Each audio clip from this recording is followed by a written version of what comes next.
My name is John Quinones, and I'm with ABC News. What did you think of what you heard here? I didn't hear anything racist. He told her he wouldn't serve her. Well, he can say he wouldn't serve you if you come in here barefooted without a shirt on. But she wasn't barefoot or without a shirt on. Well, she wasn't dressed right. What do you mean? If I was running a place, I'd do the same thing. You wouldn't let Muslims shop at your store? I sure wouldn't. We never expected customers to be so candid. How do I know you don't have a bomb in there? Watch what happens this time when, once again, our Muslim woman is denied service. This is not right. And again leaves. I mean, we reserve the right to not serve. That's right. Certain kind. That's right. That's, I appreciate saying that. I think that's the first time I've ever seen that. He not only commends the man behind the counter for his discriminatory behavior, but he gives him the thumbs up, not once, but twice. Good job. All right. As he leaves. So can I talk to you, sir, for a second? But when I approach, So we're with ABC News. there is no thumbs up for me. We staged a little experiment in there to see how people would react to that kind of attitude. You're not an American. I am an American. That man took it a bit farther, telling me I'm not an American. He was threatened. Jack DeVideo is a social psychologist at Yale University. So when we as Americans feel threatened from the outside, we're going to define ourselves in very rigid fashions. Either you're with me, and if you're not really one of me, then you must be somebody else who's against me.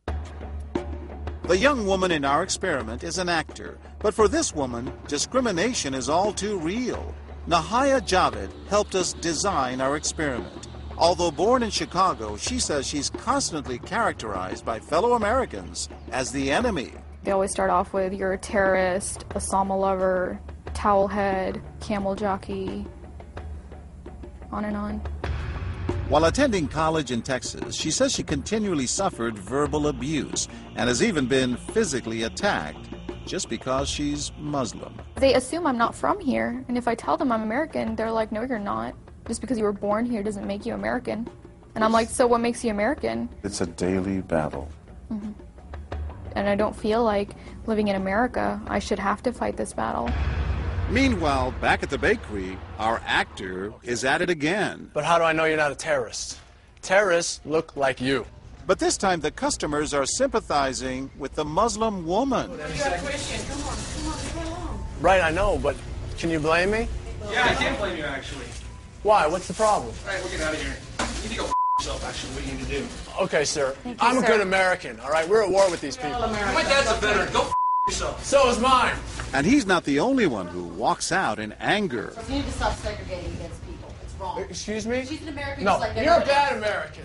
Time and again, people speak out with their pocketbooks. You lost a couple of customers, just so you know. But look what happens when this man threatens to leave. You're not a good American, sir. I believe I am a good American.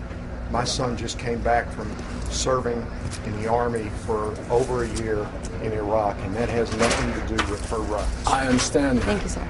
And I hear what you're saying. But I can't believe you would be so discriminatory.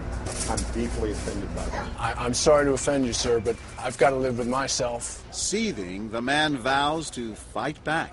I will let people know this. I've stopped here every time I come by this place, and I'll never stop here again.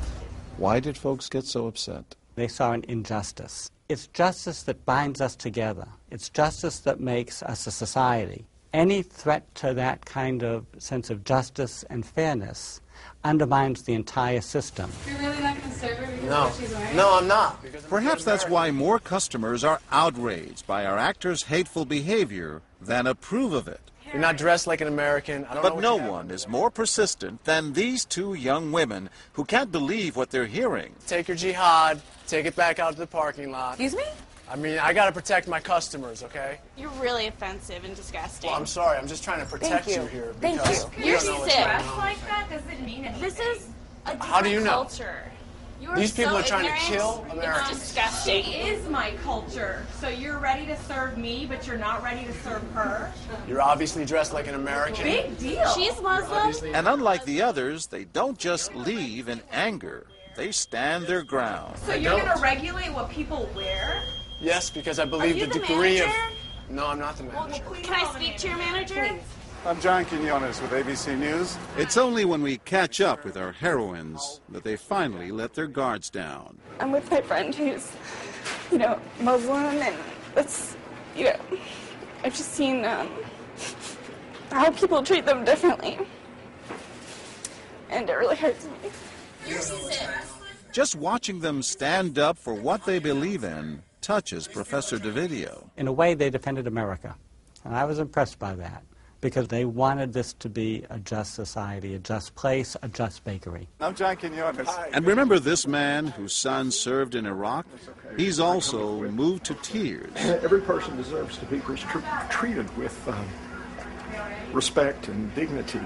No matter how in they're every dressed. situation, no matter how they're dressed. Never have we seen reactions so polarized, from a thumbs up for prejudice to an emphatic thumbs down. Go yourself.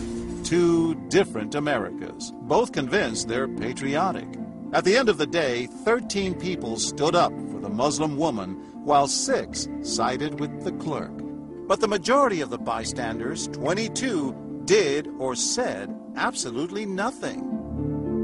That's what's most frightening to Muslims like Nahaya, who was watching our experiment. In fact, so frightening that they often avoid going out by themselves. It's really sad because I'm old enough to be able to do things by myself. I shouldn't need a chaperone all the time. But that one time that I'm alone and something bad might happen, I'd rather be safe than sorry. Hi, I'm Nahaya. It's no wonder this young woman was so moved by the people who came forward to protect a stranger who just happens to be Muslim. Thank you so much for what you did, and I wish more people would do these type of things. And I do too. It would make my life a lot easier. God go with you. Thank you.